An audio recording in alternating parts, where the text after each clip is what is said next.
about the shooting in Houston. Remember, some of these niggas be fans. Their music is right here in the city. They know this shit. All these cops, they keeping up, and it's their job to keep up with the shootings, the crimes. They ask these questions. They obviously they are connected, right? They connected, but they're in this case exactly. So they're obviously keeping up. They're all investigating the case. So you got just right here from 22 to 58, we got almost 40 people, 40 something cops.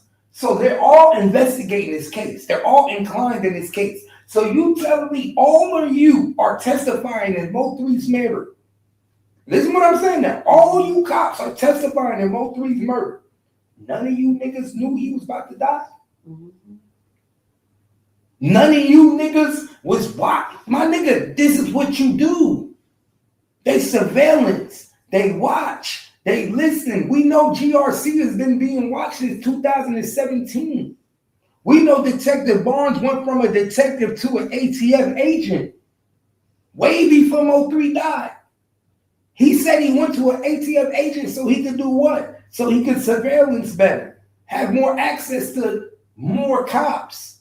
This is what they do. We see it all the time. Niggas ain't never trying to stop the murder, right? But they always will let the murder happen. It's always a bigger fish to fry. What they say is, oh, let that go. We got something bigger working over here. No, that is, especially when you already proclaim your death. Remember, niggas making videos of him already shot up on the highway in a casket. So what you want us to do? I get it. I get the street shit. But what the fuck is you really wanting the police officers and the feds to do?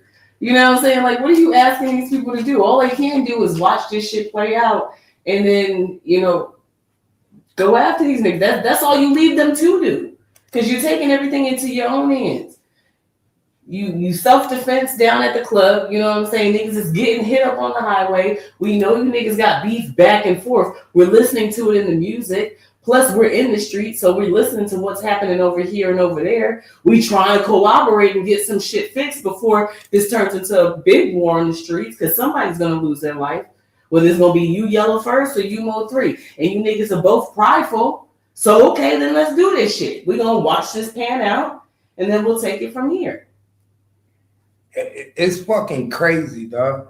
This shit about to be crazy. Because I told niggas from the beginning, niggas didn't believe me. Yellow Beezy baby mother was testifying. When I said that shit, and I told niggas that Yellow Beezy baby mother was the first person to snitch on Yellow, they thought I was crazy. And I swear I'll never forget, I told Ratchet. Ratchet said, nah, I don't know what you're talking about. I don't believe. Do you think that's why they broke up? Yes. Remember, so think from a relationship standpoint. I heard what you said on the phone, my nigga. I don't want this. You mind your business. Stay out of my business. Think about it. If you catch me talking about a murder, and you know I'm involved in a murder, it's one thing if you don't know. It's another thing you hear me on the phone and you hear me, and now that shit hits you different. That's something that you don't want to be a part of, and you feel like you know what the repercussions. Women, didn't she just have a baby at the time? Yes, she had a right. newborn. So you're like, I can't. Not only that, you going through a postpartum. You stressing. So you are, and then not only that, he had just came out of a situation where a woman had filed charges on him for sexually assaulting her, where she said he raped her, raped her. I remember that. So she was already looking at him like, you're not the nigga I think you were. So now if I'm already looking at you like you're not the nigga that I thought you was, and now I'm hearing that you a rapist, my nigga, and now I'm getting confirmation that you a murderer. I need to stay far the fuck away from you, because guess what's going to happen to me? Either my energy going to go down, I'm going to die, something's going to happen to me. What happens to women that's around niggas who's involved in this lifestyle? They get killed. Right. What happened to the girl? Let's keep it real. New Jack City, the girl at the wedding, didn't she get shot up? Because what? She was marrying a nigga that was part of that lifestyle. That's what happens. So if she did the smartest thing she could do, You could tell whatever she was raised by, that girl, whatever his baby mother, she was raised by smart people because she got the fuck away. And not only did she get away, guess what she did? She called the police because she wanted to make the police know ahead of time. I'm not a part of that. And she told them exactly what she heard. And guess what? When I told people that it was his baby mother, they said, ain't no way, Cat, nah. I said, nigga, I know what I'm talking about. When he went to Mexico and was kissing all up with Earl Spence. Right, trying to have a vacation. Right after Mo3 died. Right. And they were celebrating, because guess what? If I'm the detectives, I'm using that video. You want to know why they not using that video? You want to know why the police ain't using it? You tried to say this was a pre-planned shit, though. No, I'm going to tell you right now why the detectives and why the state of Texas is not using the video with him and Earl Spence in Mexico. You want to know why? Because they trying to protect Earl Spence. They still trying to protect Earl Spence, but eventually Earl Spence is going to come out. Eventually Earl Spence's reign is going to stop. You can't protect Earl Spence forever, bro. I don't know why everybody want to protect Earl Spence. We all know Earl Spence was the third bagman. We all know that. You can't keep protecting Earl Spence. He was the third bagman. You had Yellow Beezy, you had Trap Boy Freddy, and you had Earl Spence. We all know that. Every bagman was literally, intentionally hurt by Mo3. All of them. Yellow Beezy got hit up because of Mo3 in Louisville. Trap Boy Freddy got shot in the leg because of Mo3. And Earl Spence got ran off the road in a car accident where his car flipped over because of Mo3. Every last one of these people was inflicted by Mo3 pain.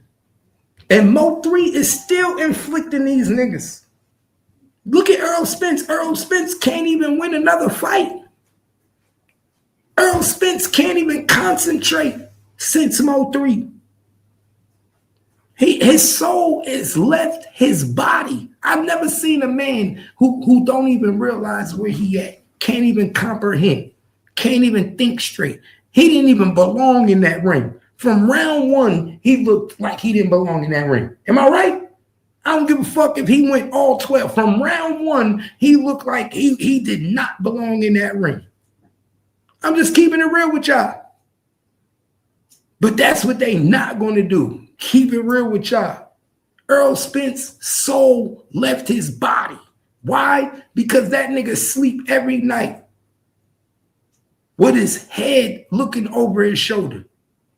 I don't think people understand, bro, what it's like to be thinking every night that at any time I could go to jail for murder.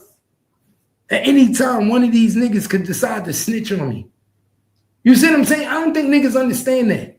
Like that shit will make you not be able to concentrate. I know niggas can't do regular work. So imagine trying to be a boxer.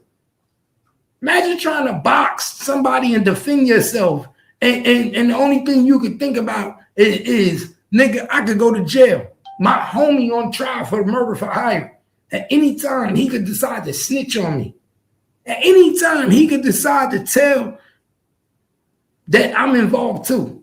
You do know at any time, Yellow Beezy could say, I'm not the only nigga that paid for the bag. I was just about to say. At any time. Everybody put some money on the table. Bro, the prosecutors made it known in the first court date that it was 3 bagmen.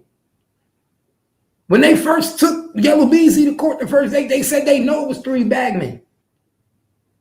But the only person that they taking to court right now is Yellow Beezy. You know why? Because the other bagman is Trap Boy Freddy, and he's helping them. The third bagman, Trap Boy Freddy ain't snitching on. He ain't even snitching on Earl. Wanna know why he ain't snitching on Earl? Because he protecting him too. But guess what?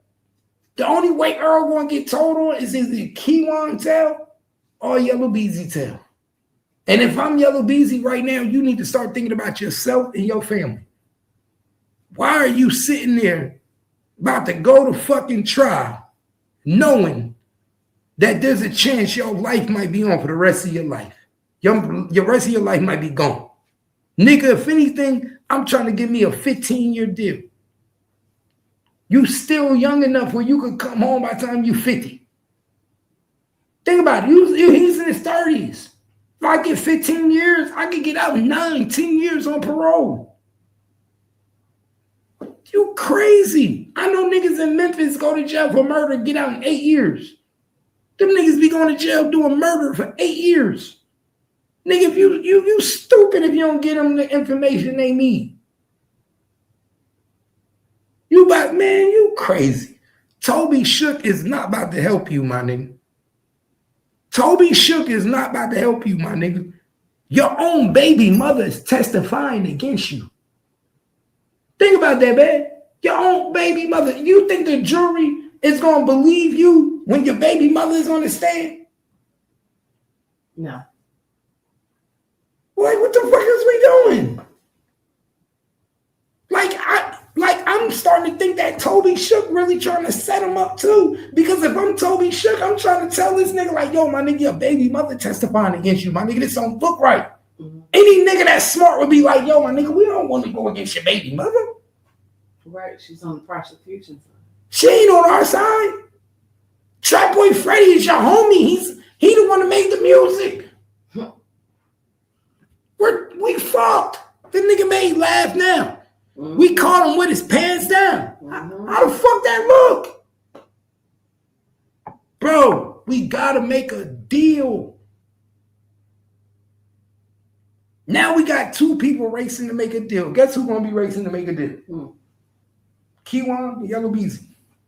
But I think Keywan beat him already. That's why Keywan's name is in the paperwork today. I think when they asked the lawyer to drop this paperwork, you got to drop the names. They called Keywan lawyer and said, "We about to drop this paperwork.